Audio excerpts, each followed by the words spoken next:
Hello and welcome back to the Nasty Metal Production here at YouTube, and welcome to another album of the week. This is episode number 172, and today's episode is focused on Rock and Hard Place, the 7th studio album from the bad boys from Boston themselves, Aerosmith, which was released, it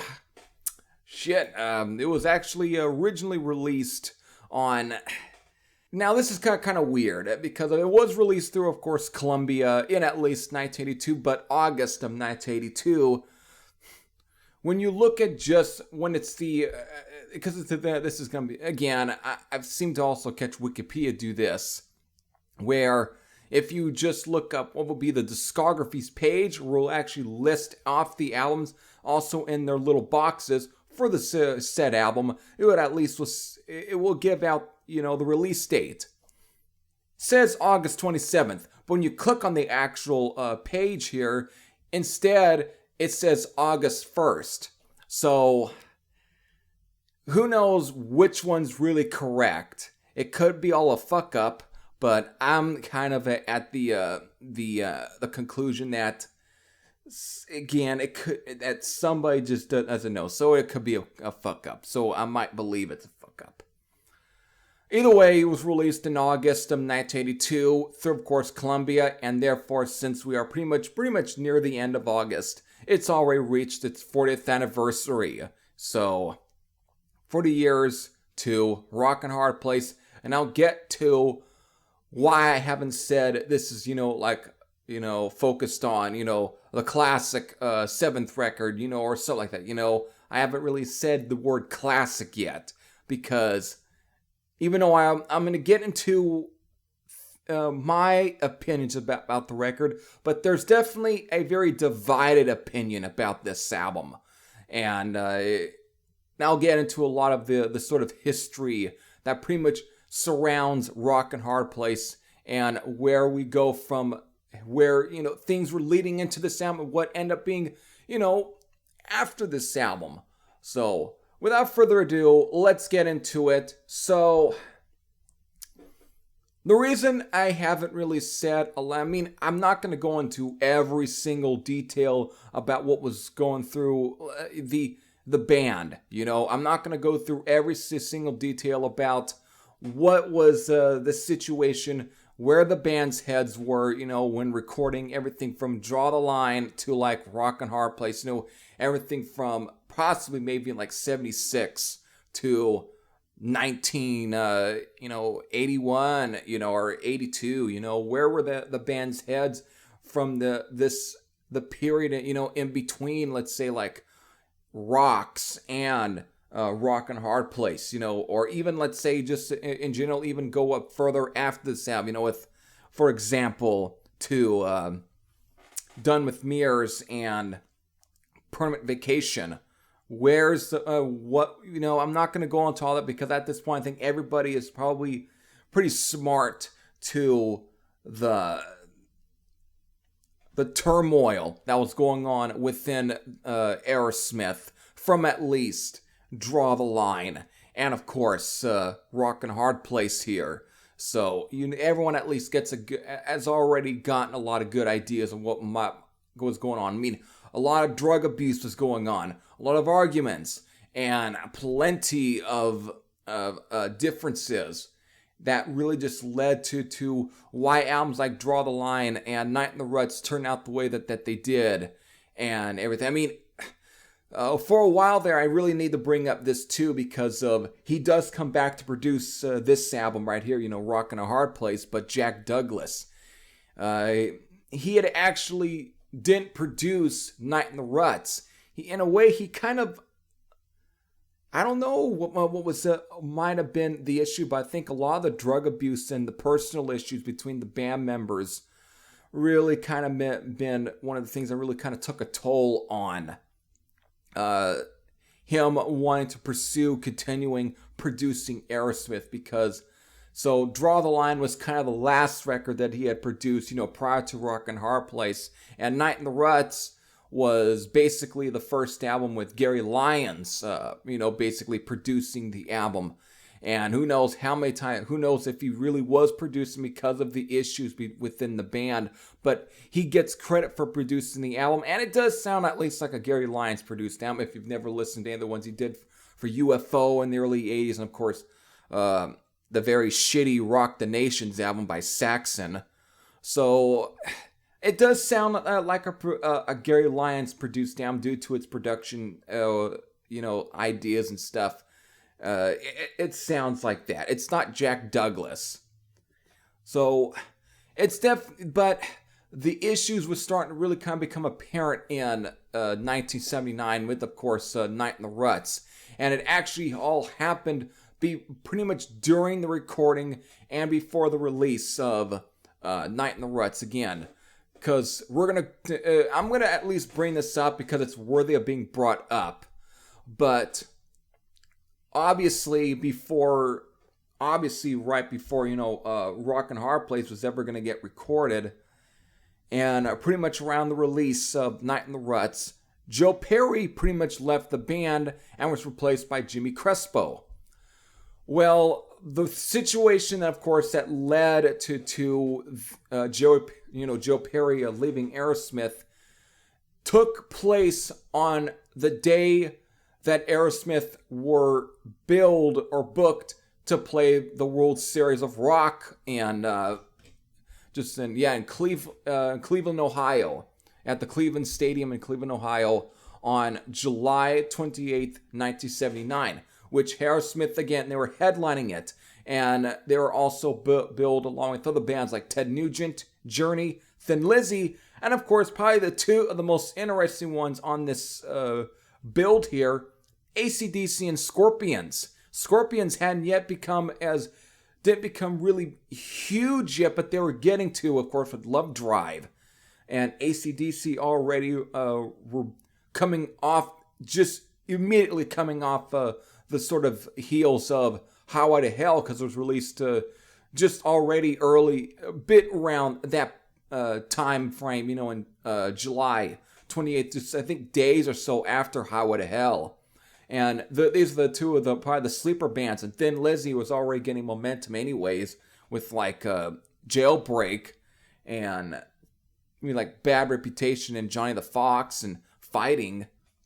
So they had at least a decent, better sort of attention in the U.S. than compared to like AC/DC and Scorpions. But Aerosmith were, of course, for the headlining band.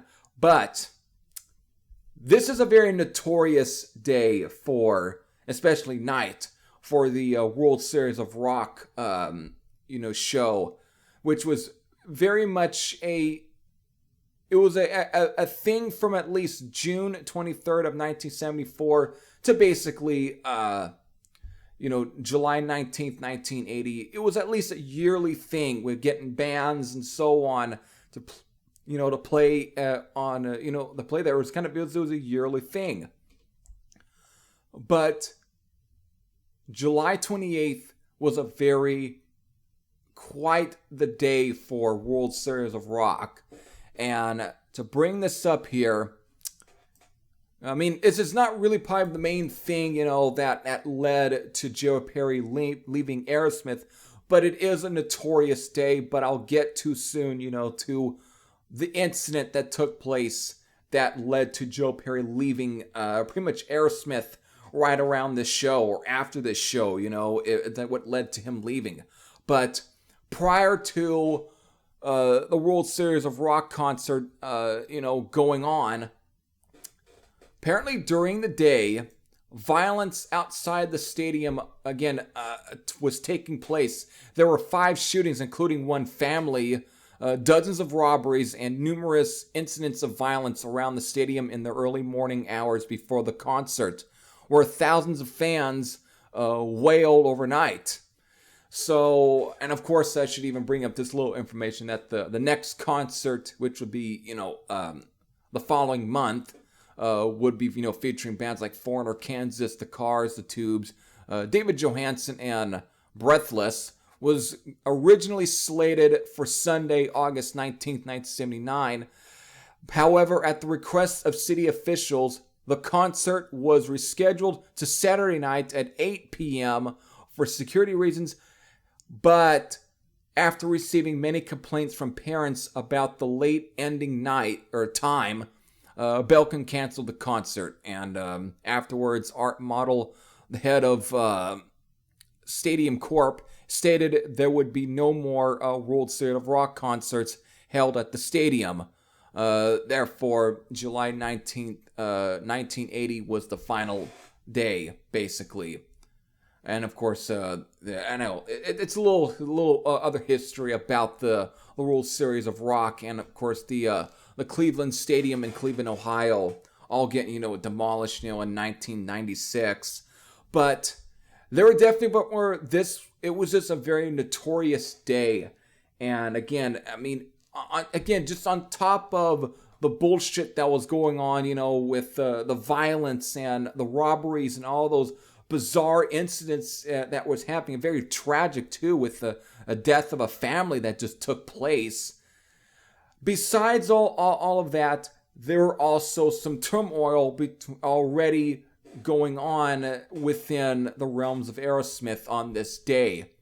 And so to go to Joe Perry's Wikipedia page, which actually brings up the incident,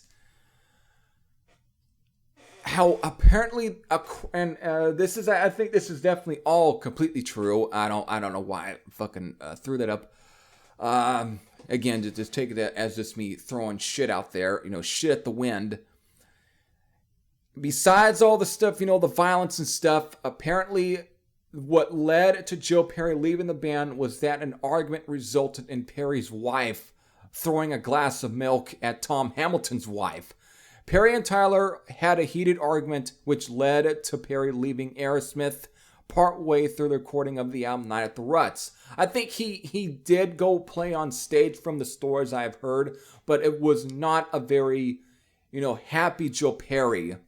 Everyone was definitely in a very tense mood, and it just, and again, from the violence and everything, and the other sort of hoopla and buffoonery that was going on outside of the venue on that day.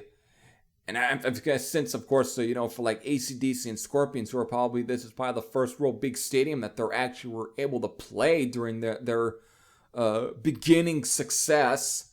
It was just a crazy fucking day. It was a crazy, place to be at. So the reasons for this video, I have to kind of at least bring up the World Series of Rock incident, on July 28th of 1979. I have to kind of bring it up because it all at least kind of, it holds in some of the, the dots that I'm getting connected to a lot of the lineup changes and what led to being a lot, the lineup changes for Aerosmith, pretty much up to the recording of Rock and Hard Place. So, Joe Perry leaves and Jimmy Crespo comes in and takes his place.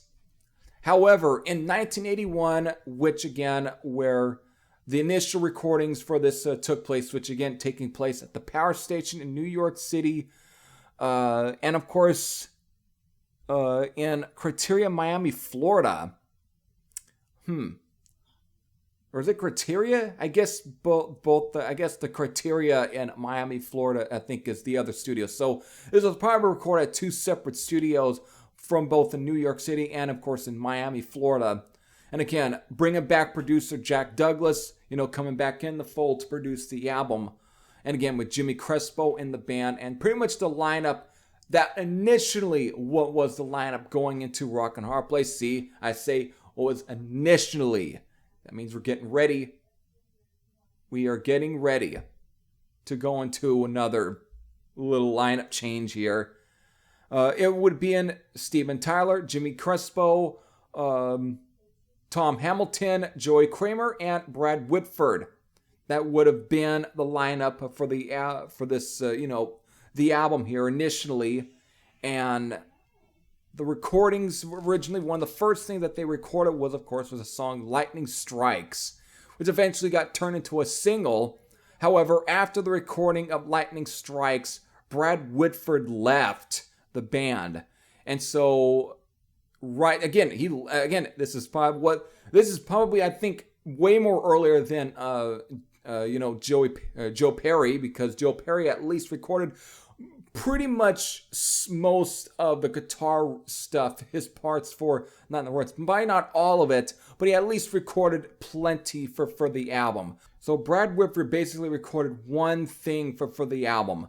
Him leaving the band, that means they had to go and find another member, and, well, Rick Dufay is one that ends up getting picked as a replacement for the recording.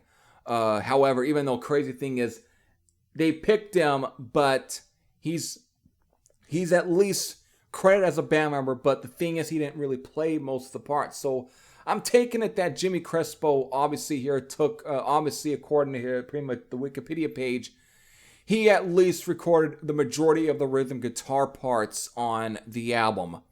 So pretty much for the majority of Rockin' Hard Place was recorded as a 4-piece, not as a 5-piece. So Rick Dufay again gets the credit, but he didn't play on the actual album. So there we go. So with all the sort of hoopla that was going on during the recording of Rockin' Hard Place, and there were plenty of other stuff that was recorded. I know that Joe Perry, the other majority of riffs that he didn't record with Aerosmith, he took with him for, of course, his solo album. I believe it was Let the Music Do the Talking, if I am correct. Yes, I am correct on that one, since I still have his Wikipedia page up. But as far as the stuff that was left over from the Rockin' Hard Place album, it would have been a song called Riff and Roll, which later appeared on the 1986 compilation album Pure Gold. I guess .99 or 999, whatever. Fuck.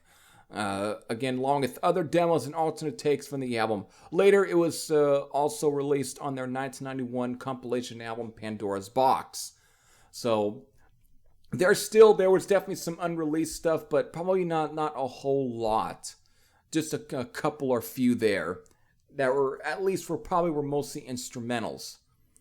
So eventually, what ends up getting picked is at least 9 full songs with at least one odd intro, which I'll kind of get into the video, into the actual me discussing Rockin' Hard Place. But again, in a way, 10 tracks pretty much gets picked, and that's what everybody gets on, in August of 1982, again, as Rockin' Hard Place. So there we go. Let's definitely get into Rockin' Hard Place by Aerosmith. So, just to read off the 10 tracks here, again, it all clocks, at the length of 40 minutes and 16 seconds. The 10 tracks are, of course, being Jailbait, which I'll probably get into some of the, at least stuff that controversy that comes much more in the past couple of years I've just noticed. So there's at least some controversy around this song to some extent. And of course, Lightning Strikes, Bitches Brew, Bolivian Ragamuffin, cover of Crimea River. Then, of course, that pretty much ends out the first half. Then, of course, get into Prelude the Journey, which is actually the only instrumental on the entire record.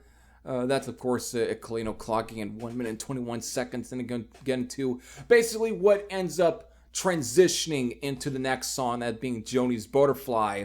Then, of course, basically the title track, even though parentheses Cheshire Cat. Jig is up, and then Push Comes to Shove. So there's your 10 tracks for the album.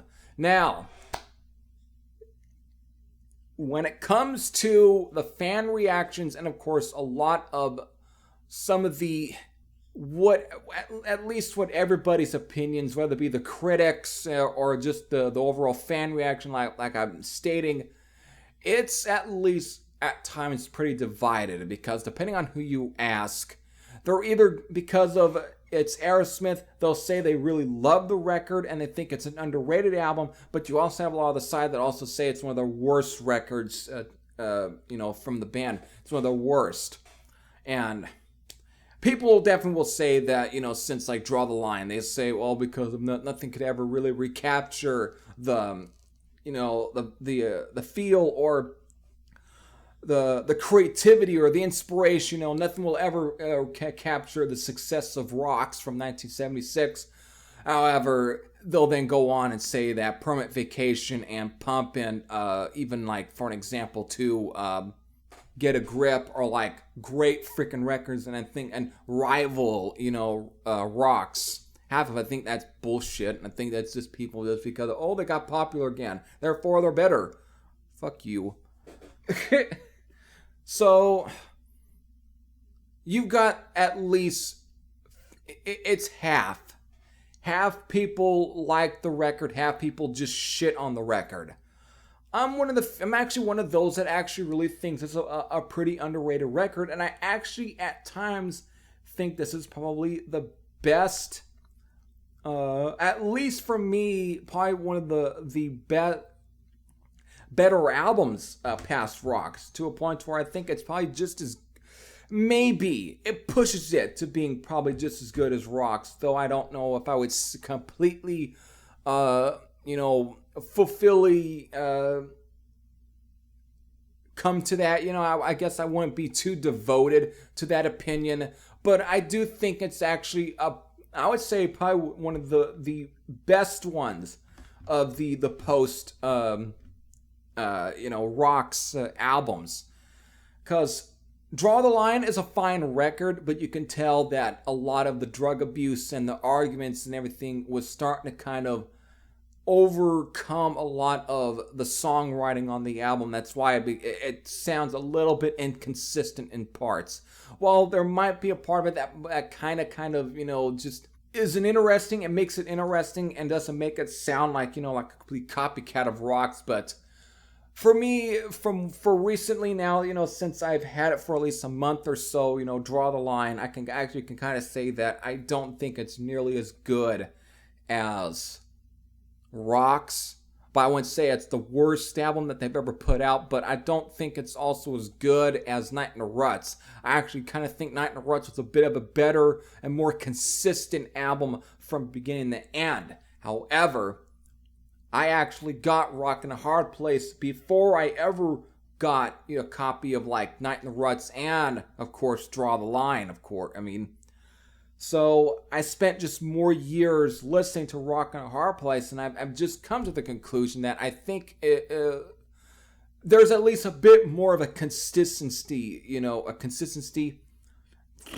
and of course the songwriting and the compositions on Rockin' a Hard Place than to like Draw the Line and Night in the Ruts. It at times almost sounds like a natural. It sounds more like a natural, continuation of Rocks than I think any of those two albums did. Not that they were bad records, just that this one just sounds the most natural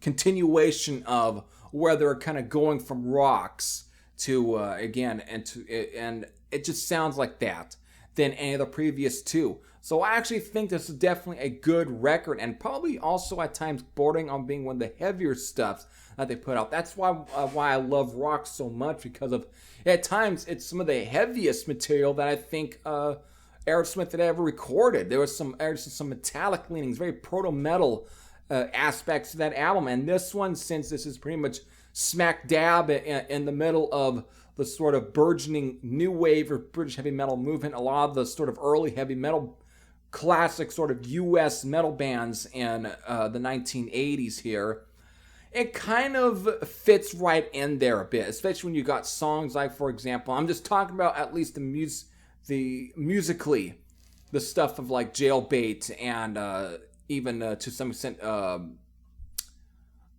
Bolivian Ragamuffin, and even at times Bitches Brew to some extent, and of course the title track and Jig Is Up, which are pretty rockin' songs and sound like they could have easily at least been songs on like Rocks. But you do get some interest, you get a bit of the Aerosmith quirkiness. For example, you do get stuff like Push Comes to Shove, which is in a way sounds like a continuation of the sort of kind of I guess corniness in a way, or just the goofiness that you kind of got from them during like the Toys in the Attic album to some extent, where they kind of, like, was it a 10-inch record or something it was called, or Big 10-inch, think it's titled, let me just look back up since I got, Toys in the Attic in here. Was it cut? Yeah, big 10-inch record. It kind of draws back to just the goofiness of like a track like big 10-inch record. But then you at least get some more heartfelt kind of melodic songs, for example, like, Lightning Strikes and Joni's Butterfly, which are pretty, solid. It's not a catchy, melodic hard rock songs. They're pretty catchy. Crimey River, though being a cover, is a pretty deep, good ballad, and I think the band did a good job with this track. They did pretty good. Especially Steven Tyler, given that he was pretty much in the mix of, drug abuse and everything. He was definitely all fucked up. But yet he somehow pulled out a pretty good performance out of his ass during this period. He somehow did, especially on this record. It sounded like he was pulling himself, all what he had, out of his ass. To kind of at least come up with at least a pretty good performance. And I guess in some way it worked. But besides all of that, there's definitely some solid songs on here. Again, I do need to bring up Prelude the Journey. This is definitely the most interesting track. Now, Aerosmith have always kind of played around with unique stuff. And this is probably even the beginning of that, because they would continue this kind of weird uniqueness into even Permanent Vacation and Get a Grip. They would kind of play around with some of this, and they were kind of doing it earlier too, prior to Rockin' a Hard Place. But I think this is where it's more apparent, because this is just a really interesting instrumental. It's more of a spoken word that's very robotic. At some point I almost get reminded of Styx to some extent, especially something like Mr. Roboto, but it's not like Mr. Roboto's. It's a very atmospheric little intro that's very spoken word, and they pretty much put a lot of the spoken word at the back of the back cover for at least every copy, including the CD copy of Rockin' Hard Place. They put, just so I guess if you can actually take a time to actually understand what the fuck the person's even saying. I don't know, it could be Steven Tyler. For I know, he could have been smoked out while recording this, because of half of the stuff that's being said here. It's supposed to be very spiritual and very biblical, but it just almost come across as somebody who's just so drugged out and probably on acid, and this is whatever they fucking wrote on paper, this is what's getting transitioned out, and for all we know, maybe it was his idea while being drugged, and be I think it'd be great if you at least made me sound a little bit very robotic, maybe sound me more weird and shit, just to kind of make it sound great. For all we know, that could have been his answer, because he was fucked up during the recordings of Rockin' a Hard Place and some of that, especially during this time period. So, for all I know, this is all what he concocted, and it's a bizarre little intro, though interesting and fascinating. It's just kind of a little bit odd to hear from Aerosmith, but they would continue this even while fucking sober. So, it's just something. But definitely, you have the time, it's almost kind of, it's a little bit difficult to kind of make out half the times of what is being said in the track. That's why you kind of have to read the back cover to actually know what's being said and it's interesting. Ah, shit, dropped my CD copy. At least it's in the CD case and not, out, but I'm just, again, it's not a poem. It's a very worded paragraph of sentences and whatever, and just to go off about, I think obviously he was drugged out while writing this too. That's why I think Steven Tyler, someone was drugged out when writing this freaking track here. And yeah, it is. It's Steven Tyler. It's my microphone's blocking the writers, but he sounds he was completely drugged out while writing this. I mean, come on. What is this? I just want to read this. It's but at first, to my eyes only, feathers, wings. The butterflies flew up in such colors, exploding all around us. He sounds like he's completely fucking drugged out when he wrote this. It's just what is going on? And especially with the idea of what for the track itself, what the fuck? He was obviously on some sort of acid or completely in some other dimension when he wrote this. But eventually, the fact that this is being used as sort of the intro, especially now in, going before like Joni's Butterfly, the song itself, Joni's Butterfly, like I said, it is a pretty good melodic rock song. And definitely sounds at least Steven Tyler if he might have been sober, even though he was drugged still. But at least it actually comes off more normal than like what the fuck was, for like Prelude the Journey. You're like, what the hell was he? Like, what? Something was off. I think he obviously had to have been. So there you go. But besides a lot of, the good rockers, I do, like I kind of teased at, there's a little bit of controversy, and it's with the song Jailbait. Now, it's self-explanatory what jailbait means, and of course, these days, it's become a topic thanks to old asshole Ted Nugent. So yes, I'm at this point calling him an asshole, and it seems like every time when they bring people that really hate the guy, they'll bring up the song, and then everybody else has to bring up the other tracks, that were called Jailbait. And it includes the Aerosmith song and the Motorhead song, and that's where it becomes a very topic of taboo, and it now becomes, it's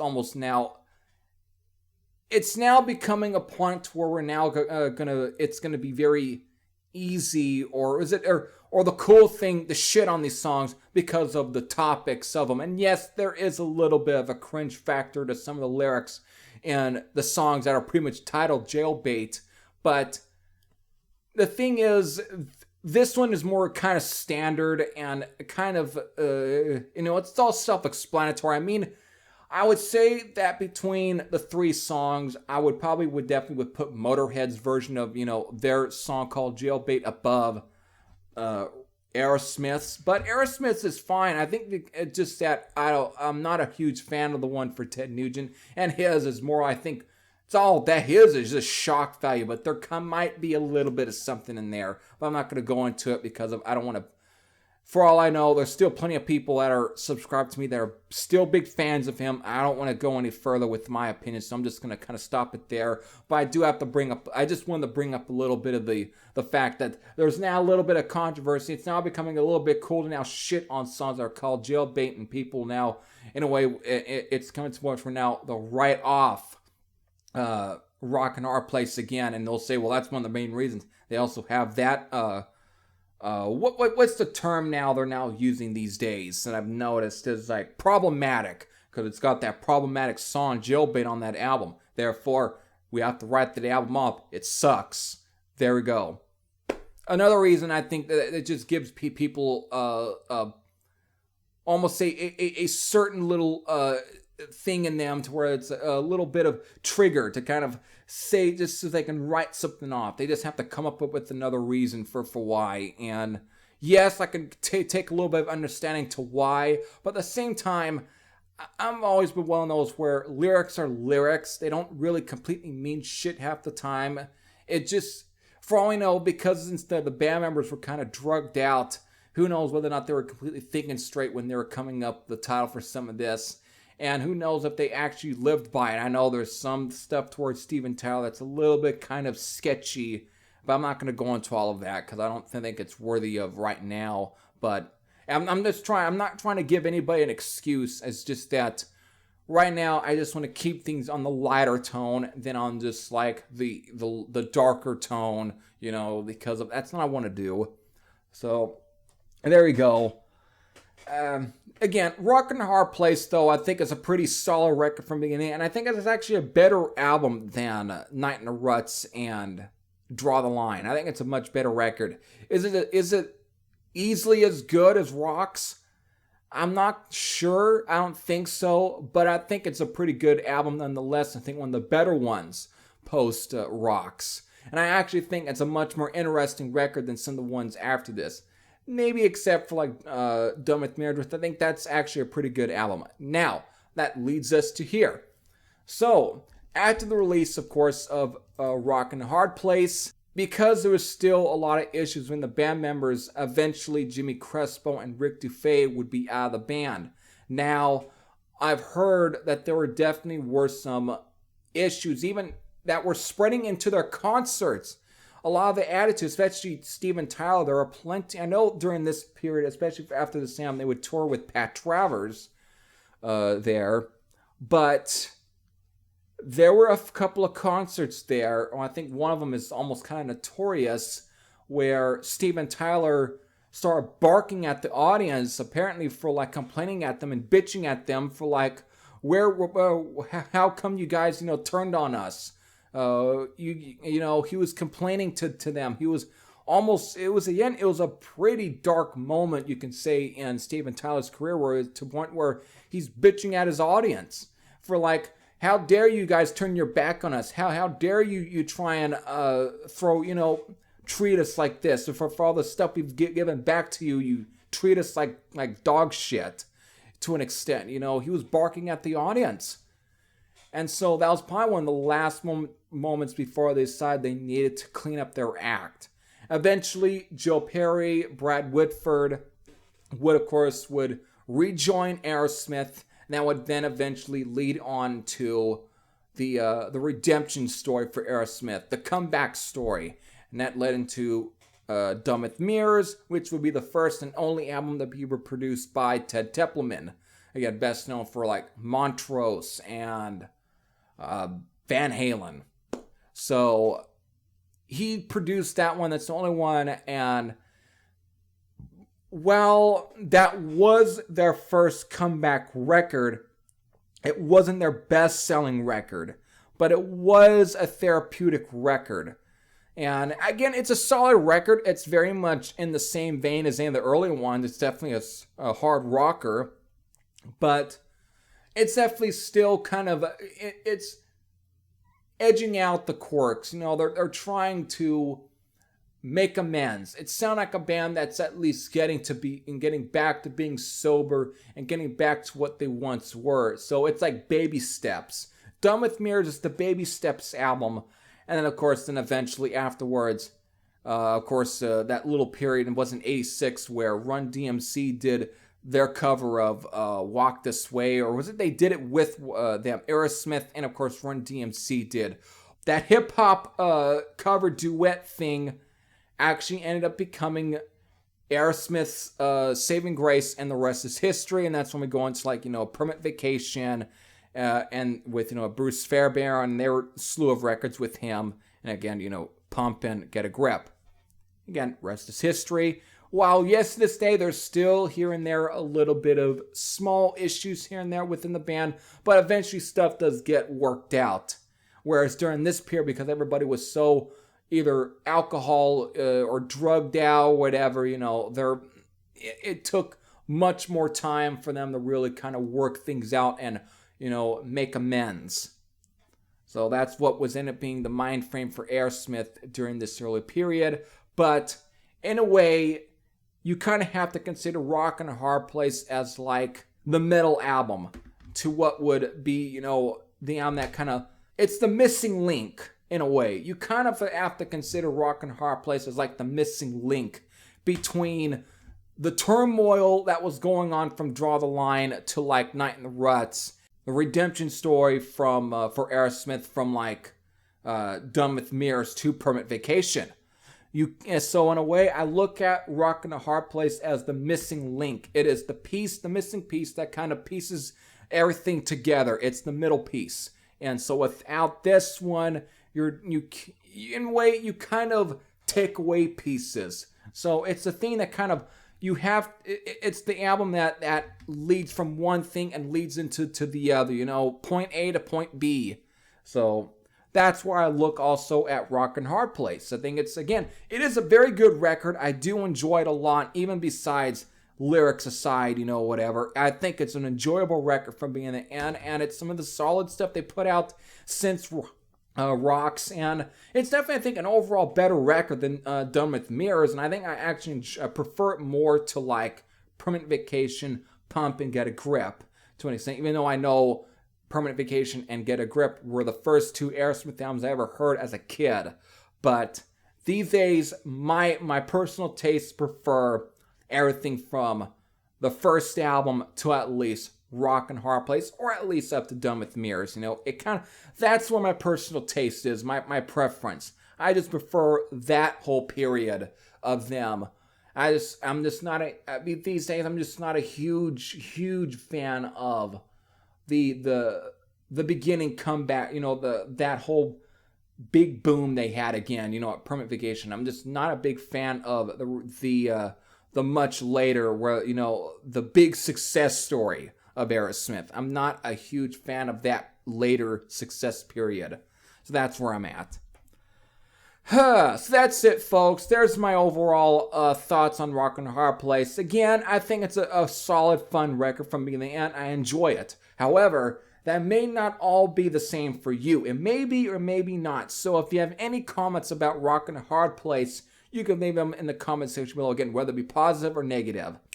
However, if you're one of those who neglected to check out Rock and Hard Place because of, let's say, maybe problematic lyrics, or the fact that it's unfocused, or whatever, because you've heard at least being unfocused, I say give it a chance. I think it's deserving of a listen. But again, if you can set lyrics aside, musically, the album shouldn't bother you very much. So there you go. For all we know, you might find a pedestrian. I don't know. Who knows? So there you go. I hope all of you enjoyed. This is Harry Thrasher saying I'm out. And I'll see you all later. Take care, everyone.